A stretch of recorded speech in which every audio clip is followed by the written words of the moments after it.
So hello everybody, आज हम सब पढ़ने वाले हैं cell the unit of life chapter को हम स्टार्ट करने वाले हैं। तो देखो, ये पॉइंट ऑफ हमारे नीट के पॉइंट ऑफ व्यू से ही है। देखा जाए तो नीट मैं आज जो भी पढ़ाऊँगा सो वो नीट के लिए भी पढ़ाऊँगा, और आप सब अगर बोर्ड के स्टूडेंट हो आपके लिए भी इम्पोर्टेंट है। ठीक है, सो चलो स्टार्ट करते हैं इस चैप्टर को। सेल के बारे में तो सबको पता है, सेल क्या होता है ना। अगर नहीं पता तो मैं आप सभी को फिर से भी बता दूंगा। देखो, सेल क्या होता है। सेल होता है हमारा बिल्डिंग ब्लॉक। ठीक है, बिल्डिंग ब्लॉक मतलब कह सकते हो ऐसे। फॉर एग्जांपल, आपका एक बिल्डिंग बनाया जा रहा है, उसमें जो ब्लॉक्स लग रहे हैं उसको बनाने के लिए छोटे छोटे ब्लॉक्स लग रहे हैं। मतलब ऐसे बहुत सारे ब्लॉक्स होंगे ना, लाखों ब्लॉक्स को यूज़ करके हम बनाते हैं एक बिल्डिंग। तो वैसे ही हमारा जो शरीर है, ह्यूमन शरीर हो या फिर जानवर का शरीर हो या फिर पेड़ पौधे के शरीर हो, ठीक है, जानवर का शरीर हो, सो हमारा जो शरीर है हम उसमें भी बिल्डिंग ब्लॉक्स हैं। हमारा शरीर भी जो तैयार तैयार हुआ है वो बिल्डिंग ब्लॉक्स से बनाया गया है। कौन से बिल्डिंग ब्लॉक्स? वो होते हैं हमारे क्या? सेल्स। समझ में आया सेल्स क्या होते हैं?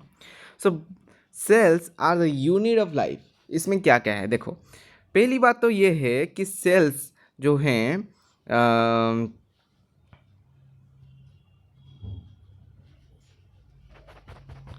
पहली बात तो ये है कि सेल्स जो होते हैं ना, रुको रुको, व्हाट इज सेल्स? सो पहली बात, what is cells? What is a cell? What is a cell? Cell क्या है? तो सेल का डेफिनेशन अगर पूछा जाए, देख तो हम क्या कह सकते हैं। सेल का डेफिनेशन कह सकते हैं, सेल का एक इंडिपेंडेंट एग्जिस्टेंस होता है। इंडिपेंडेंट एग्जिस्टेंस होता है मतलब सेल जो होता है इंडिपेंडेंटली एग्जिस्ट करता है। समझ में आया? सेल जो होता है इंडिपेंडेंटली एग्जिस्ट कर सकता है।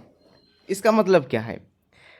इंडिपेंडेंट एग्जिस्टेंस का मतलब ये है कि सेल जो है अपने आप खुद के खुद काम करके, मतलब खाना पीना खुद बना सकता, मतलब खाना पीना खा के खुद उसके अंदर डाइजेशन करके खुद खुद ही खुद मतलब सब कुछ कर सकता है। सो उसको कहते हैं सेल इंडिपेंडेंट एग्जिस्टेंस। ठीक है, सो सेल का एक डेफिनेशन हो गया, वो इंडिपेंडेंटली एग्जिस्ट करता है। ठीक है, अकेले में जीना पसंद करता है। और क्या है? और एक एग्जाम्पल है, सॉरी, और एक पॉइंट है हमारा। सेल जो है एसेंशियल फंक्शन करता है, परफॉर्म एसेंशियल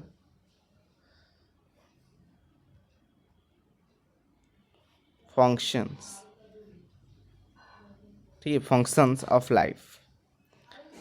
सो हमारे शरीर में हमें जीने के लिए, मतलब हमारे लिए वो कुछ एसेंशियल मतलब बहुत इंपॉर्टेंट फंक्शंस प्ले मतलब करता है, परफॉर्म करता है। ठीक है, क्या क्या फंक्शन करता है वो हम आगे चलकर पढ़ेंगे। तो ये है दो इम्पोर्टेंट डेफिनेशन। ये थोड़ा सा मैं गड़बड़ करके पढ़ाया, तो देखते हैं।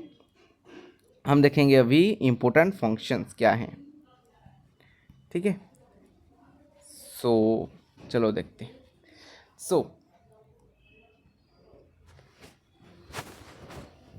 अब नेक्स्ट बारी है सेल के बारे में। ठीक है, सेल के बारे में और एक पॉइंट है आपके बताना भूल गया मैं।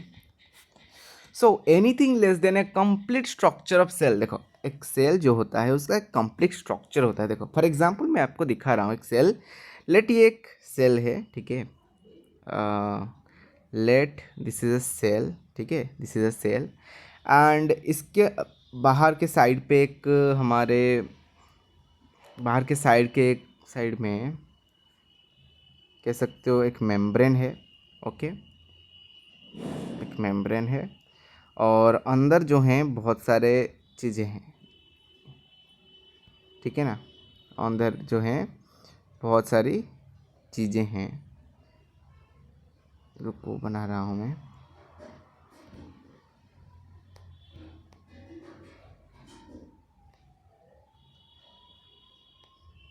ठीक है। सो हम कह सकते हैं ये एक सेल है, ठीक है। इसका एक कुछ कॉम्प्लेक्स स्ट्रक्चर होता है। अगर इसमें से हम किसी एक चीज़ को हटा देंगे ना, लेट फॉर एग्जांपल हम हटाएंगे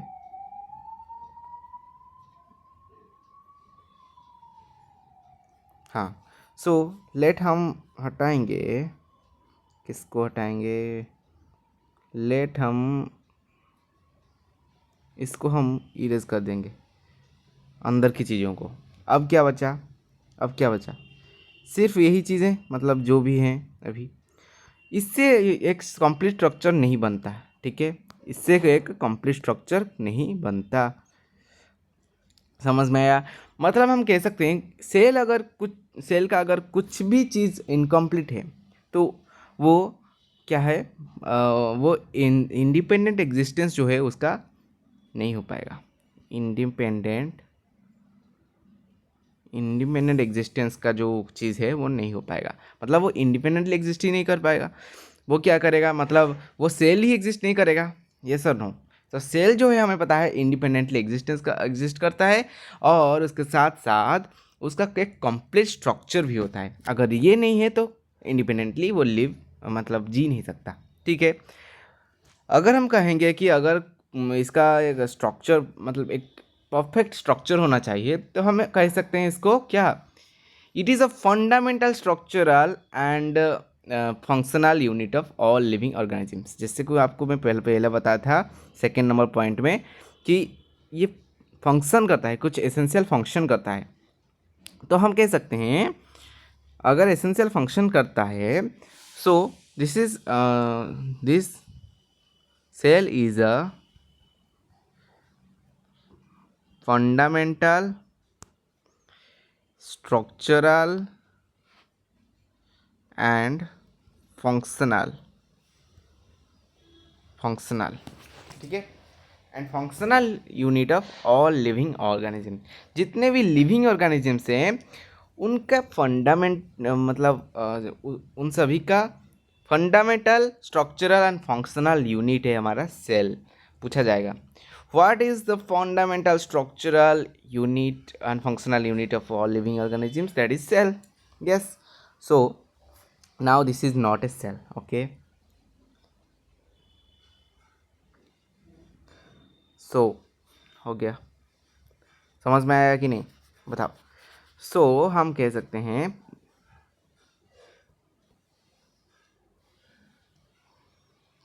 सेल जो है उसका एक फंडामेंटल, मतलब उसका एक स्ट्रक्चर होता है एंड फंक्शन भी करता है, ठीक है। ये चीज़ आपको याद रखना है। उसके बाद क्या है, अब सेल के बाद तो आप समझ गए होंगे सेल क्या है, मतलब अब तक तो समझ गए होंगे, ये तो 9th वाला पार्ट मतलब पढ़ाई था। अब समझेंगे सेल को बनाया कौन था। सेल को किसने बनाया नहीं था, उसको तो भगवान ने ही बनाया है, लेकिन मैं बोलना चाहता हूँ कि उसको डिस्कवर किसने किया था, ठीक है। किसने उसको पहली बार देखा था, तो एंटोनी वॉन लीवेनहॉक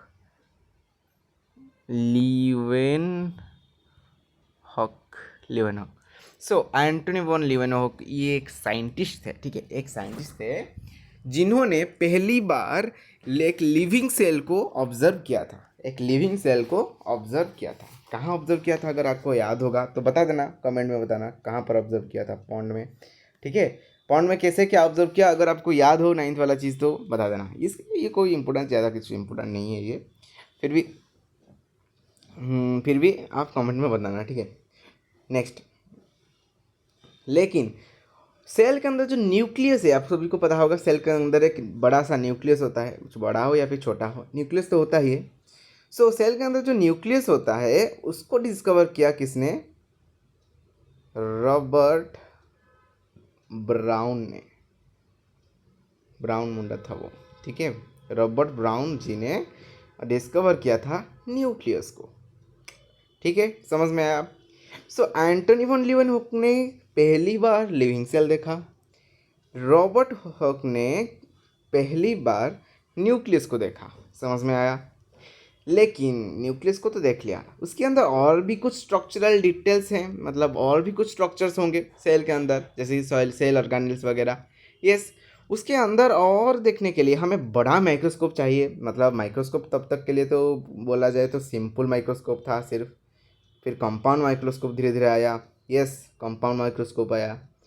उसके बाद जब हमारा जो इलेक्ट्रॉन माइक्रोस्कोप आया, जब सबसे मतलब एडवांस्ड माइक्रोस्कोप जो है अभी के लिए इलेक्ट्रॉन माइक्रोस्कोप है। ये भाई क्या, कौन सा स्पेलिंग लिख रहा हूँ मैं, इलेक्ट्रॉन माइक्रोस्कोप।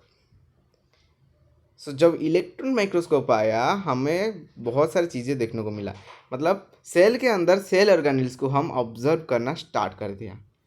तो समझ रहे हो, सेल के अंदर जो सेल ऑर्गेनेल्स होते हैं उसको कब देखने को मिला हमें, वो सब हमें कब देखने को मिला, जब इलेक्ट्रॉन माइक्रोस्कोप आया। मतलब आज के टाइम पे ये एडवांस माइक्रोस्कोप है, ठीक है। लेकिन उससे पहले हमारा सिंपल और कंपाउंड माइक्रोस्कोप्स थे, जिसमें सिर्फ सेल्स को हम देख पाते थे, सेल वॉल्स को देख पाते थे, न्यूक्लियस को देख पाते थे। मतलब ज़्यादातर चीज़ें को हम ऑब्जर्व नहीं कर पाते थे। वो मतलब क्या कहेंगे, तो वो तो उस समय के लिए कठिन समय था, ठीक है। हम ज़्यादातर चीज़ों को एक्सप्लोर नहीं कर पाते थे। अब देखो हमारे पास इलेक्ट्रॉन माइक्रोस्कोप हैं, मतलब सब कुछ है हमारे पास, ठीक है। सब कुछ तो नहीं है, अब आगे चलकर और भी बहुत बड़े बड़े माइक्रोस्कोप्स आएंगे, और भी एडवांस लेवल वाले चीज़ें आएंगे, ठीक है। आगे चलकर हम देखेंगे। सो चलो स्टार्ट करते हैं चैप्टर के इम्पोर्टेंट चीज़ों को। इस साल के क्वेश्चन आया था, ठीक है, बहुत ईजी। मतलब इस साल के क्वेश्चन में कोई है ही नहीं कुछ। इस साल का क्वेश्चन आया था सेल थ्योरी के ऊपर। कोई बोल सकता है क्या आया था? जल्दी बताओ कमेंट में क्वेश्चन क्या था, बस मैं आपका आंसर ही बताऊंगा। सेल थ्योरी, सेल थ्योरी से क्या आया था? अच्छा, सेल थ्योरी किसने दिया था बताओ?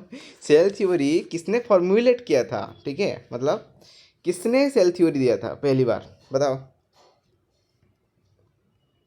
Matthias Schleiden. देखो, मैथियस स्लेडेन, ये मेरा लैंग्वेज है, ठीक है, कोई मजाक नहीं उड़ाएगा। मैथियस स्लेडेन जो कि जर्मन बॉटनिस्ट थे, ये एक बॉटनिस्ट थे, ठीक है, बॉटनिस्ट बी लिख देता हूँ।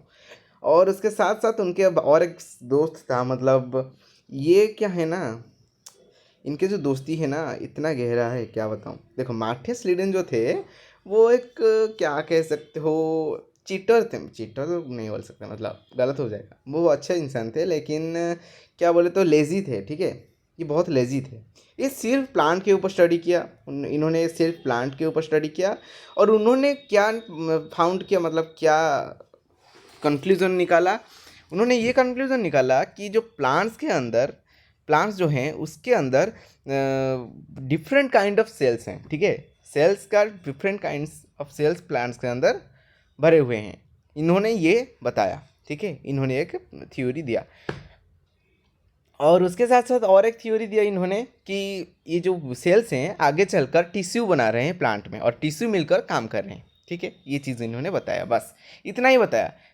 ओके, इतना ही बताया कि प्लांट के अंदर डिफरेंट काइंड ऑफ सेल्स होते हैं और सेल मिलकर टिश्यू बनाते हैं। ओके, इतना इन्होंने बता दिया। मतलब इतने ही लेजी थे वो, ठीक है। समझ पा रहे हो क्यों लेजी बोल रहा हूँ? अब बताऊंगा, देखो अब समझ में आएगा क्यों लेजी बोल रहा हूँ। क्योंकि इसके बाद जो थियोडर, इनके जो दोस्त थे थियोडर स्वान, थियोडर स्वान, ये हंस नहीं थे, ठीक है, हंस नहीं थे ये, स्वान, स्वान मतलब उनका टाइटल था। अब क्या ही कर सकते हैं। ये भी एक जर्मन, दोनों जर्मनी से थे। मतलब अभी के लिए तो हम पढ़ रहे हैं जर्मन, क्योंकि पहले का एनसीईआरटी में था ब्रिटिश, ठीक है, अब जर्मनी हो गया है। ये जर्मन जूलॉजिस्ट है, ठीक है, जूलॉजिस्ट है। लेकिन मैं क्यों बोल रहा हूँ इन्हें लेजी, और ये जो थे थोड़ा मेहनती थे। क्यों थे? क्योंकि मार्टियस लिडन जो थे इन्होंने सिर्फ प्लांट के ऊपर देखा, लेकिन थियोडोर स्वान ने नया चीज़ निकाला। मतलब एनिमल सेल को भी इन्होंने देखा था। प्लांट के साथ साथ इन्होंने, मतलब सॉरी, एनिमल के साथ साथ इन्होंने प्लांट सेल को देखा था। मतलब ये जूलॉजिस्ट थे, इनका काम था एनिमल सेल को देखना, लेकिन ये प्लांट सेल को भी देखे थे। मतलब सब जगह थोड़ा थोड़ा देख चुके थे। सो उन्होंने क्या कंक्लूड किया, पहले तो एनिमल सेल को देखा, पहला एनिमल सेल को देखा, क्योंकि वो तो जूलॉजिस्ट थे, पहले काम उनका जूलॉजी वाला काम होगा। तो एनिमल सेल को देखा। एनिमल सेल में उनको देखने को मिला किनको? थियोडर स्वान। देखो थियोडर स्वान, थियोडर स्वान जी को एनिमल सेल में क्या देखने को मिला? तो चिंता मत करो, मैं जो लिख रहा हूँ ये सब नोट्स नहीं है, मेरे पास एक नोट है, मतलब जहाँ पर मैं खुद लिखा हूँ, खुद बुक से निकाल कर लिखा हूँ इम्पोर्टेंट पॉइंट्स। तो वो सब मैं आपको PDF करके भेज दूँगा टेलीग्राम में, ठीक है। तो अब तक तो आप इसी से ही देखो देखो, इसके बाद मैं आपको नोट्स दिखाऊंगा, ठीक है। चलो देखो, तो थियोडोर स्वान जो हैं एनिमल सेल को ऑब्जर्व किया पहले। तो उन्होंने क्या देखा, उन्होंने देखा कि एनिमल सेल्स जो हैं उसके आउटर लेयर पे, लेट ये एनिमल सेल है, उसके जो आउटर लेयर हैं, एक उसके बाहरी तरफ एक आउटर लेयर है, ठीक है, थिन आउटर लेयर है, जिसको आज की तारीख में हम बोल रहे हैं प्लाज्मा मेम्ब्रेन। PM से रिप्रेजेंट कर देता हूँ, प्लाज्मा मेम्ब्रेन, प्राइम मिनिस्टर नहीं, plasma membrane, okay. Plasma membrane को इन्होंने ऑब्जर्व किया था, ठीक है, समझ में आया। और प्लांट सेल में इन्होंने क्या ऑब्जर्व किया, यही बहुत इंपॉर्टेंट चीज़ है, ठीक है। प्लांट सेल में क्या ऑब्जर्व किया, यही बहुत इंपॉर्टेंट चीज़ है। देखो क्या इंपॉर्टेंट है, इन्होंने प्लांट सेल को देखा और प्लांट सेल में इन्होंने एक बढ़िया सा चीज़ को ऑब्जर्व किया। प्लाज्मा मेम्ब्रेन तो है ही, उसके बाहर, सबसे बाहर सेल वॉल है, जो कि एनिमल में नहीं है। CW, क्लासवर्क नहीं, सेल वॉल, ठीक है, सेल वॉल था। उन्होंने क्या ऑब्जर्व किया, प्लांट सेल के बाहर, सबसे बाहर आउटर लेयर जो था वो था सेल वॉल, ठीक है। सेल वॉल जो था सिर्फ प्लांट सेल में था, एनिमल सेल में एब्सेंट था। उन्होंने एक नया चीज़ ऑब्जर्व किया और उन्होंने एक बढ़िया सा थ्योरी दिया कि cell wall is the unique character of plant cells, ठीक है। तो प्लांट सेल का एक यूनिक कैरेक्टर बन गया हमारा presence of cell wall. Cell wall plant cell में होता है, एनिमल सेल में नहीं होता है। एक बढ़िया सा इन्वेंशन है, मतलब इन्वेंशन तो नहीं, बढ़िया सा डिस्कवरी है, ठीक है, समझ सकते हो।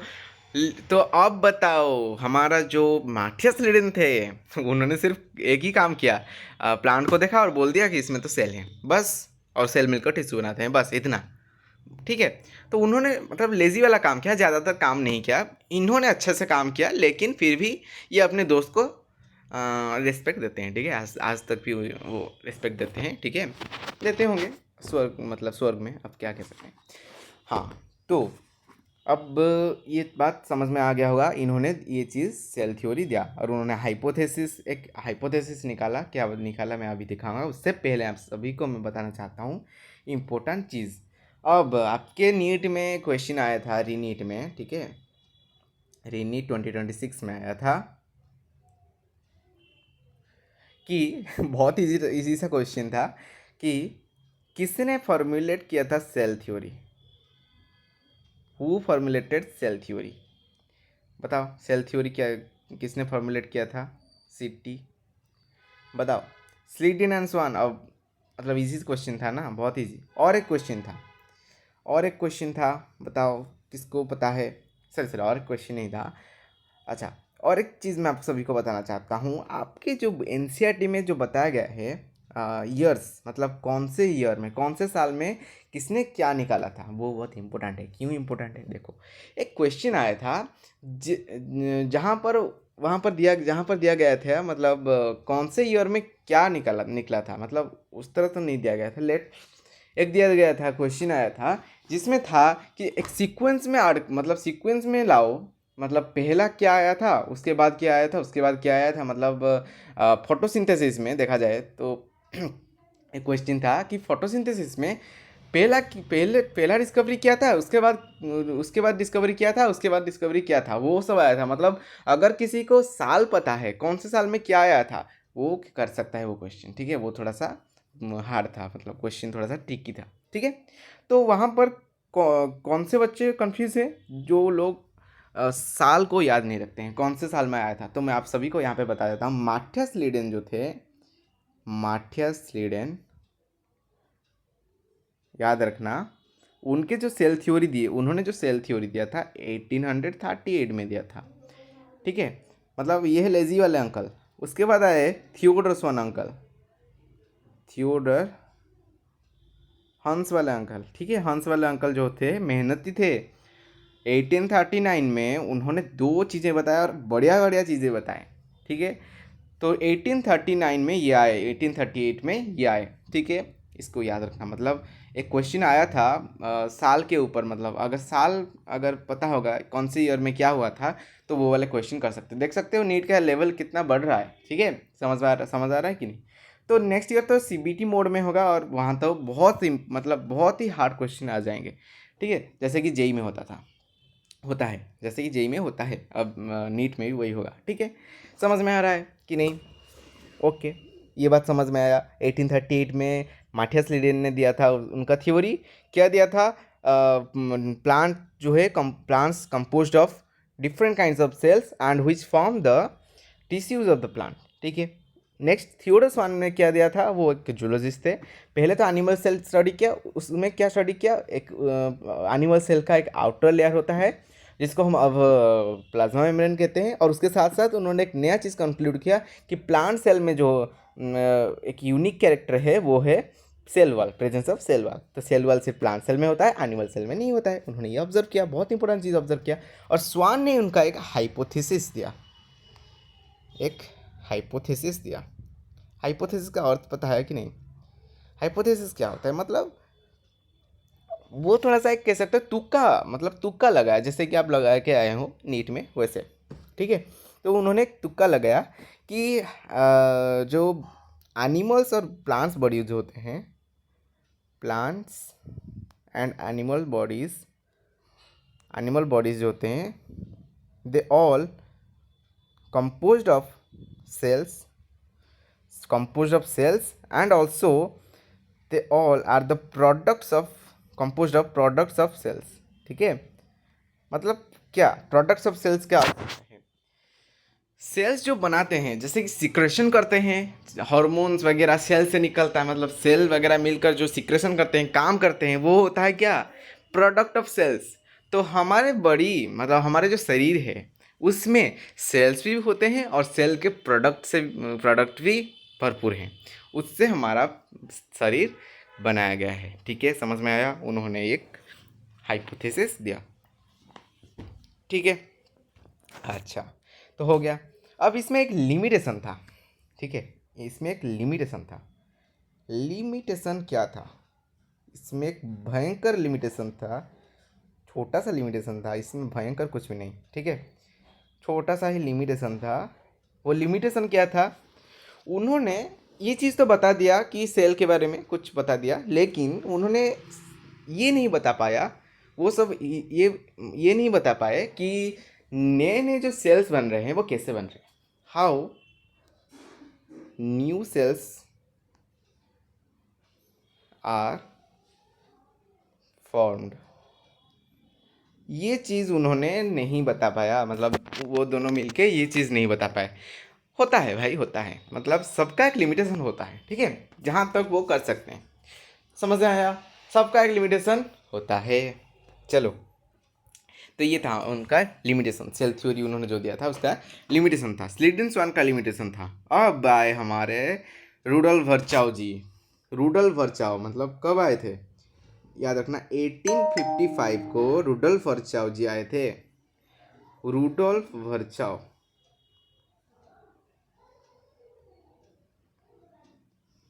रूडोल्फ वर्चाउ जी आए थे 1855 में, और उन्होंने क्या दिया था, उन्होंने एक नया मतलब ये जो सेल थ्योरी था ना, उसको एक फाइनल शेप दिया था, उसको एक फाइनल शेप दिया था। मतलब उन्होंने कहा कि सेल न्यू सेल्स जो होते हैं ना, न्यू सेल्स जो होते हैं, न्यू सेल्स जो होते हैं वो बने हुए होते हैं प्री एग्जिस्टिंग सेल से। New cells are formed from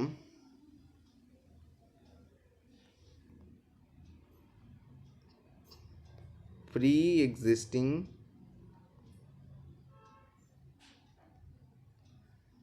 sales. ठीक है, तो नए नए जो सेल्स हैं वो कहाँ से बनते हैं, पुराने सेल से बनते हैं। मतलब पुराना सेल जो है वो डिवाइड करता है, पुराना सेल जो है, लेट ये एक सेल है, ठीक है, इसके अंदर चीज़ें हैं भरे हुए हैं। ठीक है, ये एक सेल है, समझ में आया, ये एक सेल है। अब ये क्या करता है, डिवाइड करता है, ऐसे दो भागों में या फिर तीन चार भागों में डिवाइड करता है। उसके अंदर भी चीज़ें भर जाते हैं और ये नए सेल्स बनते हैं, न्यू सेल्स बनते हैं। ठीक है, ये था pre existing cell, pre existing cells, ये हैं न्यू सेल्स। समझ में आया? तो प्री एग्जिस्टिंग जो सेल जो हैं वो डिवाइड करके न्यू सेल्स बनाते हैं। तो उन्होंने एक थ्योरी दिया रुडोल्फ वर्चाउ ने 1855 में। तो ये था final step of cell theory. समझ में आया? तो मैं जो बता रहा हूँ ये सिर्फ पूरा का पूरा एनसीईआरटी का लाइन बता रहा हूँ, मतलब ये कोई भी बाहर का चीज़ नहीं है। ठीक है, पूरा का पूरा एनसीईआरटी का लाइन है। अगर विश्वास नहीं होता तो अभी जाकर चेक करो, अभी अपना बुक निकालो और देखो ये लाइन है या नहीं। सो सेल डिवीजन के बारे में उन्होंने बताया, and new cells are formed from pre existing cells, जिसको उन्होंने बताया ओमनी सेलुला ई सेलुला। ठीक है, ये कुछ था इस तरह का, मुझे पता नहीं। ठीक है, मतलब पता है, याद नहीं। चलो, तो ओमनी सेलुला ई सेलुला वो था। अच्छा, अब चलते हैं एन ओवरव्यू ऑफ सेल। जैसे कि आपको पता है, मतलब दिया गया है आपके बुक में, एन ओवरव्यू ऑफ सेल। चलो ओवरव्यू ऑफ सेल लिखते हैं, सेल का ओवरव्यू करेंगे, ऊपर ऊपर से देखेंगे सेल क्या है, कैसे है। ठीक है, पहले तो चीज़ है कि प्लांट सेल, एनिमल सेल। रुको रुको, उससे पहले हम समझेंगे यूकैरियोटिक सेल्स। मतलब नाम में ही चीज़ें छिपे हुए हैं, अब देखने को मिलेगा आपको। प्रोकैरियोटिक सेल्स, अब नाम में ही चीज़ें छुपे हैं, देख सकते हो।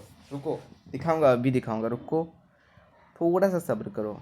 देखो, यू डिवाइड करो, प्रो, यू प्रो, यू का अर्थ होता है ट्रू, प्रो का अर्थ होता है प्रीमिटिव। प्रीमिटिव मतलब पुराना, पुराना टाइप का, और ट्रू मतलब पूरा एक डिटेल स्ट्रक्चर जो होता है उसको कहते हैं ट्रू।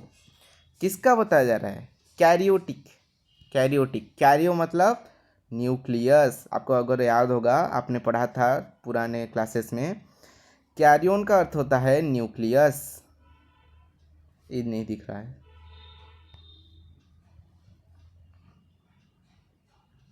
न्यूक्लियस। ठीक है, समझ में आया? कैरियन का अर्थ होता है न्यूक्लियस। तो यूकैरियोटिक सेल्स मतलब सेल्स दो टाइप के होते हैं, एक होता है यूकैरियोटिक, एक होता है प्रोकैरियोटिक। समझ में आया? यूकैरियोटिक क्या होता है? मतलब ट्रू न्यूक्लियस जिसका होगा उसको कहेंगे यूकैरियोटिक। ट्रू न्यूक्लियस मतलब एक कंप्लीट स्ट्रक्चर ऑफ न्यूक्लियस जिसका होगा उसको कहेंगे यूकैरियोटिक। अगर पुराना टाइप का स्ट्रक्चर होगा तो उसको कहेंगे, पुराना टाइप का स्ट्रक्चर ऑफ न्यूक्लियस अगर होगा उसको कहेंगे प्रोकैरियोटिक। समझ में आया? सिंपल चीज़ें हैं, सिंपल नहीं है भाई, अब समझोगे। अब तो शुरुआत है, ये तो शुरुआत है, मतलब ट्रेलर है, मूवी तो अभी बाकी है। देखो, ये है यूकैरियोटिक का प्रोकैरियोटिक का सिंपल डेफिनेशन था। अब चलेंगे अंदर, अंदर जाएंगे, उससे पहले हम थोड़ा सा चीज़ें समझ लेते हैं। उसके बाद आता है यूकैरियोटिक के अंदर आते हैं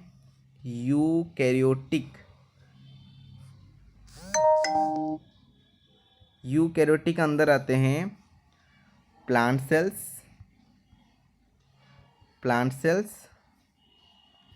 सभी को पता ही होगा ये चीज़। एनिमल सेल्स, प्लांट सेल्स और एनिमल सेल्स। समझ में आया? प्लांट सेल्स क्या होते हैं, मतलब इन दोनों में डिफरेंस क्या होता है? प्लांट सेल में अभी मैं बताया था, प्लांट सेल में सेल वॉल होते हैं, एनिमल सेल में सेल वॉल एब्सेंट होता है। प्लांट सेल के बाहर में सेल वॉल होता है, उसके अंदर सेल मेम्ब्रेन भी होता है, मतलब दोनों चीज़ें होते हैं। लेकिन यहाँ पर सिंगल ही होता है, मतलब सिर्फ सेल मेम्ब्रेन ही होते हैं। उसके बारे में हम पढ़ेंगे आगे चलकर। ठीक है, अब अब एनिमल सेल में, प्लांट सेल में और एक डिफरेंस है। एनिमल सेल और प्लांट सेल में, एनिमल सेल्स और प्लांट सेल, उसके अंदर एक बढ़िया सा डिफरेंस है। वो ये है कि यहाँ पर जो न्यूक्लियस है आपको बहुत बड़ा देखने को मिलेगा। यहाँ पर न्यूक्लियस जो है थोड़ा सा छोटा देखने को मिलेगा। क्यों? एनिमल सेल में वैक्यूल्स होता है लेकिन बहुत छोटा छोटा होता है या फिर नहीं होता है कह सकते हो, लेकिन प्लांट सेल में बहुत बड़ा वैक्यूल होता है, बहुत बड़ा वैक्यूल होता है जो कि आधा पोर्शन से भी ज़्यादा पोर्शन प्लांट सेल का कवर कर देता है। For example this is a plant cell, ठीक है, for example this is a plant cell and let this is a vacuole. देख सकते हो इतना एरिया वो कवर कर देता है वैक्यूल।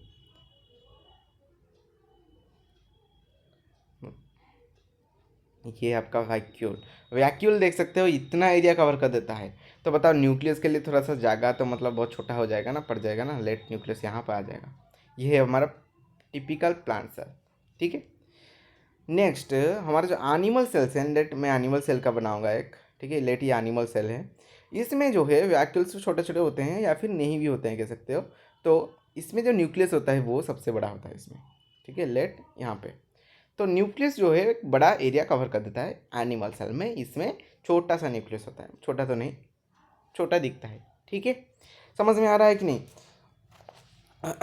अब न्यूक्लियस क्या है, देखो न्यूक्लियस, न्यूक्लियस क्या है, उसका काम क्या है देखेंगे। न्यूक्लियस के अंदर होता है हमारा क्रोमोसोम्स, क्रोमोसोम्स होते हैं न्यूक्लियस के अंदर।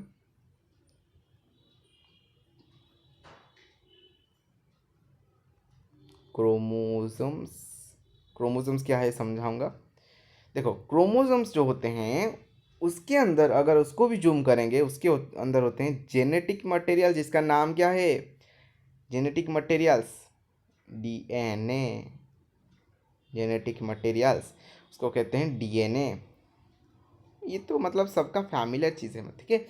डीएनए, डीएनए जो होता है एक जेनेटिक मटेरियल्स होते हैं जो कि क्रोमोसोम के अंदर होते हैं, और क्रोमोसोम्स जो होते हैं न्यूक्लियस के अंदर होता है। न्यूक्लियस तो हमें पता चल गया कि डीएनए कहाँ होता है, एक्चुअली में क्रोमोसोम के अंदर होता है, और क्रोमोसोम कहाँ होता है, न्यूक्लियस के अंदर होता है। न्यूक्लियस कहाँ होता है, सेल के अंदर होता है, ठीक है। तो अब बताओ, न्यूक्लियस के बारे में पढ़ रहे हैं तो प्रोकैरियोटिक के बारे में समझ लेते हैं। ये लेट प्रोकैरियोटिक सेल है, ठीक है। प्रोकैरियोटिक सेल में क्या बना है मतलब अभी नहीं बताऊंगा क्या क्या बना रहा हूँ, बस एक चीज़ बताऊंगा। प्रोकैरियोटिक सेल में जो न्यूक्लियस होता है ना वो ऐसे गोल गोल नहीं होते, मतलब ऐसे मेम्ब्रेन उनका उसका नहीं होता है, ट्रू न्यूक्लियस नहीं होता है, ठीक है, ऐसे मेम्ब्रेन नहीं होता है। मतलब वहाँ पर न्यूक्लियस जो होता है ना ऐसे फ्लोट कर रहा होता है, उसके जो जो डीएनए होते हैं कुछ इस टाइप के होते हैं, ऐसे फ्लोट कर रहा होता है।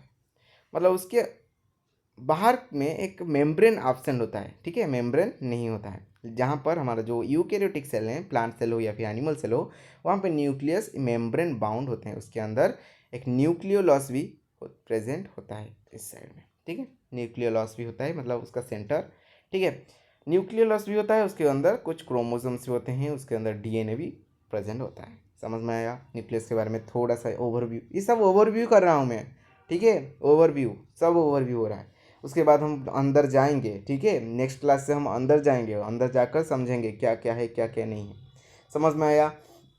सो और एक बात, यू और प्रो कैरियोटिक्स दोनों में, बोथ, इन दोनों में ही एक चीज़ है, वो है साइटोप्लाज्म।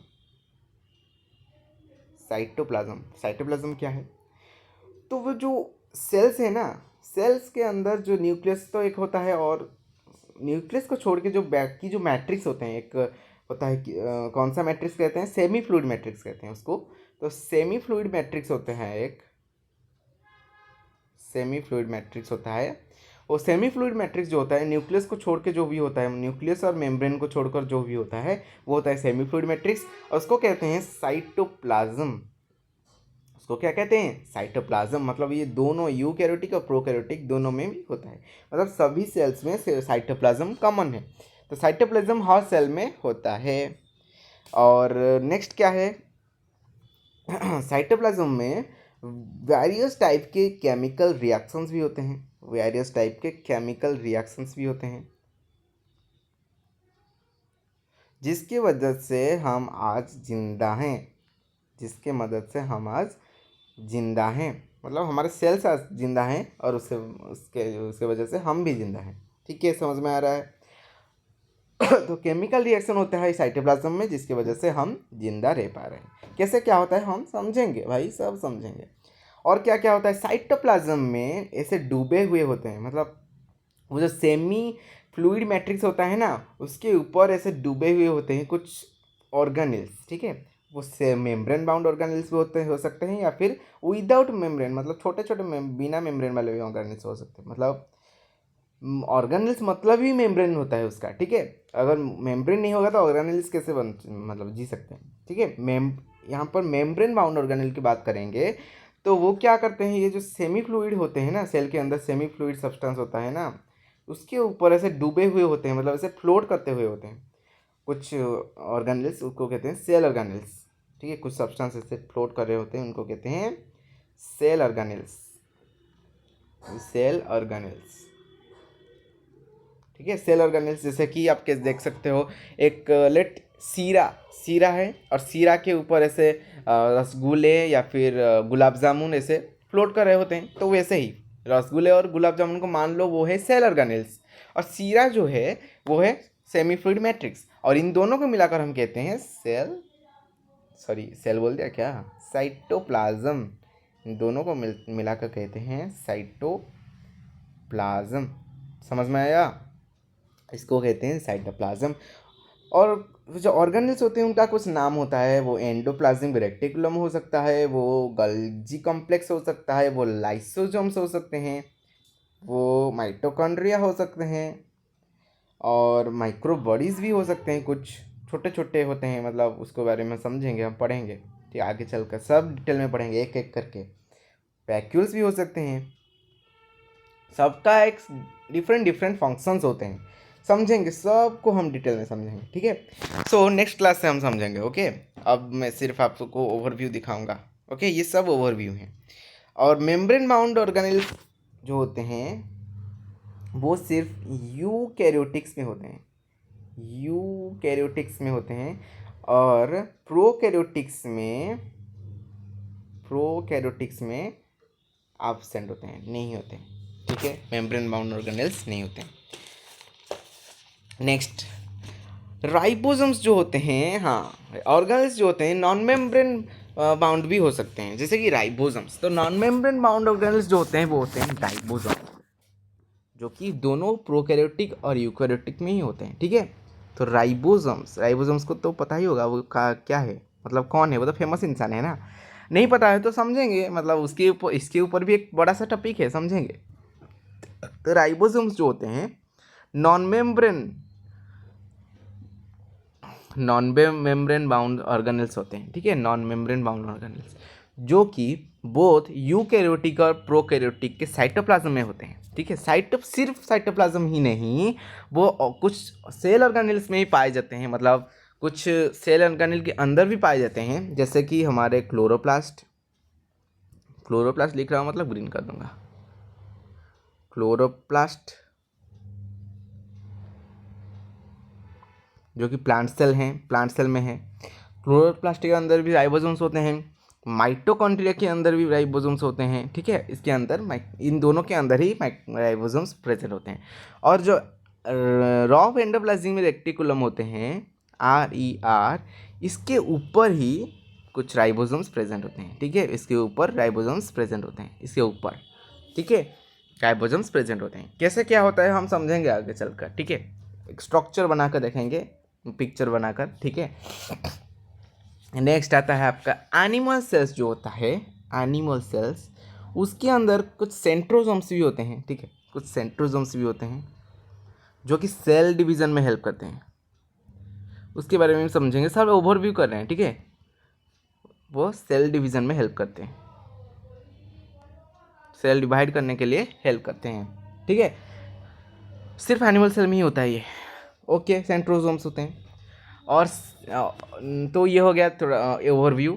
अब समझेंगे सेल्स जो होते हैं ना, सेल्स जो होते हैं, बताओ सेम टाइप के होते हैं या फिर डिफरेंट टाइप के होते हैं? Yes, of course different type के होते हैं। सो डिफरेंट टाइप के होते हैं किस बेसिस पे? या फिर साइज़ में? यस, साइज़ में बहुत ज़्यादा डिफ़र करते हैं, शेप में भी बहुत ज़्यादा डिफ़र करते हैं, और एक्टिविटीज़ में भी बहुत ज़्यादा डिफ़र करते हैं। कोई सेम एक्टिविटी नहीं करता है, कोई किसी का भी शेप मतलब सभी का शेप तो सेम नहीं है, सबका साइज़ भी सेम नहीं है, ये सर नो। और सबका एक्टिविटी भी सेम नहीं है, सब एक जैसा काम तो नहीं कर रहे हैं, मतलब मिलजुल के तो काम कर रहे हैं ना। अगर फॉर एग्जांपल एक घर है, उस घर में 5 लोग रह रहे हैं, और 5 लोग अगर सिर्फ सफाई का काम करेंगे, बाकी रसोई का खाना पीने का वो सब काम कौन करेगा बताओ। तो सब मिलजुल के काम करते हैं, कोई रसोई का काम करता है, कोई पैसा का काम करता है, वो कोई सफाई का काम करता है, मतलब ये सब मिलजुल के काम करते हैं। वैसे ही सेल्स जो होते हैं हमारे शरीर में, सेल्स जो होते हैं वो भी डिफरेंट टाइप के काम करते हैं। एक ही काम तो नहीं कर सकते, एक काम करें मतलब सिर्फ अगर सेल कहेगा मैं हार्ट बीट की तरह सिर्फ ब्लड पंप करूँगा, अब वो सिर्फ अगर ब्लड पंप करेंगे, बाकी के जो ब्लड्स जो होते हैं ब्लड्स ट्रांसफ़र कब होंगे?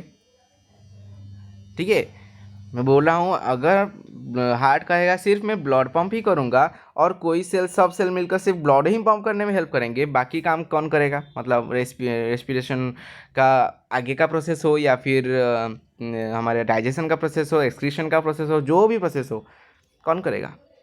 तो इसलिए कह सकते हैं कि सेल्स जो होते हैं वो डिफरेंट टाइप के एक्टिविटी करते हैं, उनका साइज़ भी उस हिसाब से डिफरेंट है, उस हिसाब से ही उनका शेप डिफरेंट है। मतलब कह सकते हो फॉर एग्जांपल माइकोप्लाज्मा, ये सब फैक्ट याद रखना। माइकोप्लाज्मा जो होता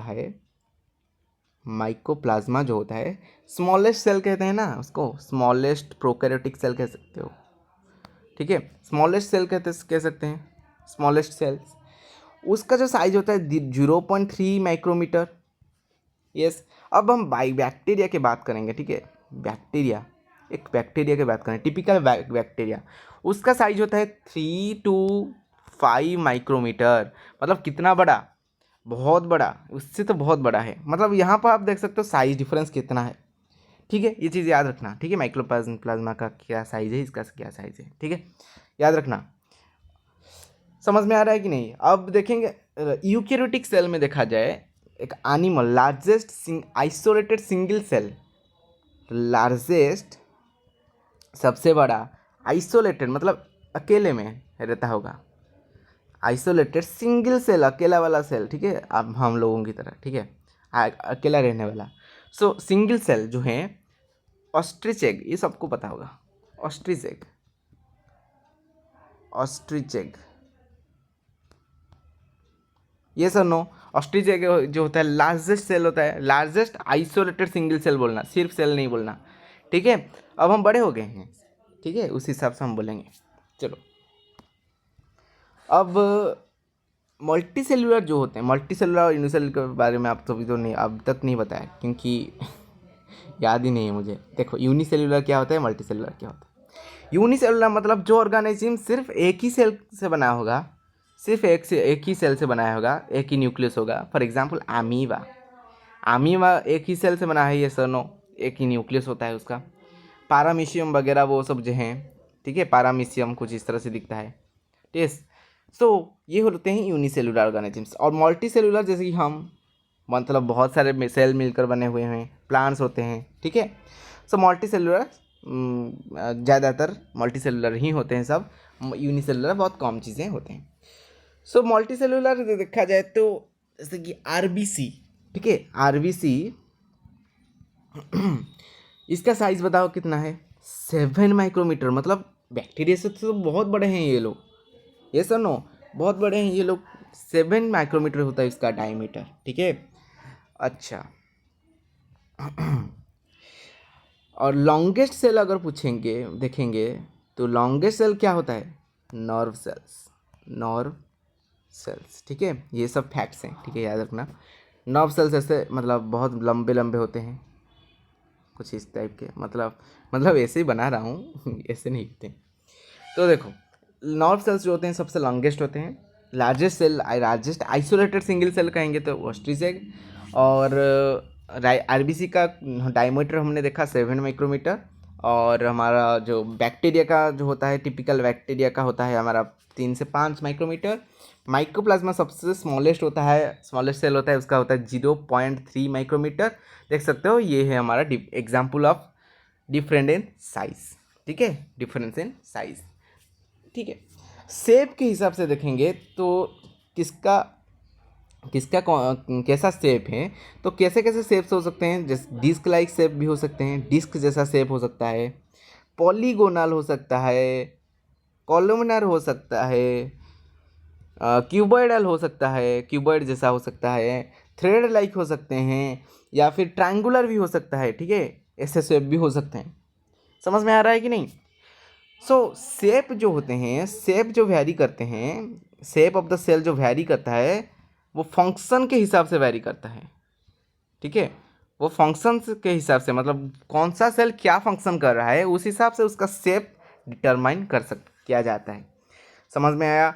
तो ये था हमारा सेल का ओवरव्यू। नेक्स्ट क्लास से हम पढ़ेंगे उसके डिटेल, मतलब सबका डिटेल से हम देखेंगे सब चीज़। जो भी आज हमने पढ़ा सिर्फ ओवरव्यू था, अब हम डिटेल में सब चीज़ को पढ़ेंगे। ठीक है, तो तब तक के लिए बाय बाय एवरीबॉडी।